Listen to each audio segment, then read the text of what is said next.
အားလုံးမင်္ဂလာပါကျွန်တော်နာမည်တူတူဖြစ်ပါတယ်အခုကျွန်တော်ပြောပြပေးသွားမှာမိုက်စုတို့တက်တော်မှာ YouTube လေးချက်စနည်းလေးပြောပြပေးသွားမှာဖြစ်ပါတယ်ဗီဒီယိုလေးမစခင်ကျွန်တော် channel လေးကို like subscribe ခလုံးလေးနှိုက်သားပေးပါအောင်လို့တောင်းဆိုပါတယ်အဲဆိုကျွန်တော်တို့ဗီဒီယိုလေးစနေကြရအောင်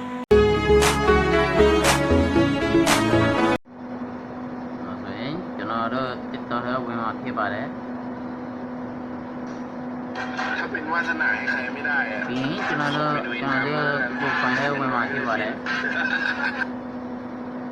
ပြီးရင်ကျွန်တော်တို့ profile ပြင်ရဆိုတဲ့စာနာလေးနဲ့မှာဖြစ်ပါတယ်နောက်ပြီးရင်ကျွန်တော်တို့ link များဆိုတဲ့စာနာလေးနဲ့မှာဖြစ်ပါတယ်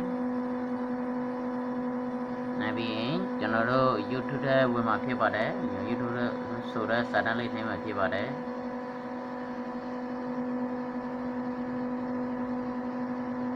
နိုင်ပြီးရင်ကျွန်တော်တို့ YouTube ACC ကိုကျွန်တော်တို့ခုမှတစ်ခုယူမှဖြစ်ပါတယ်ကျွန်တော်တို့ဒီအလဲနေမှဖြစ်ပါတယ်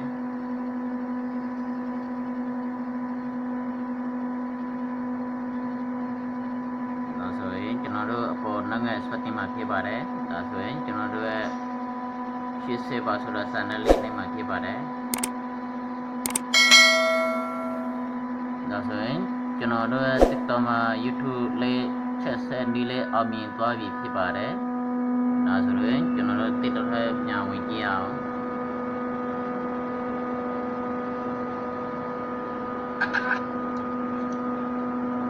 ဒါဆိုရင်ကျွန်တော်တို့ TikTok မှာ YouTube လေးချက်ဆက်တော့အောင်မြင်သွားပြီဖြစ်ပါတယ်။ဗီဒီယိုလေးဆောင်းထိကြည့်ရှုပေးတဲ့အတွက်ကျေးဇူးအများကြီးတင်ပါတယ်။ကျွန်တော် channel လေးကို like subscribe ခလုံးလေးဖနဲ့အသေးနှိပ်သွားပြပါအောင်လို့တောင်းဆိုပါတယ်။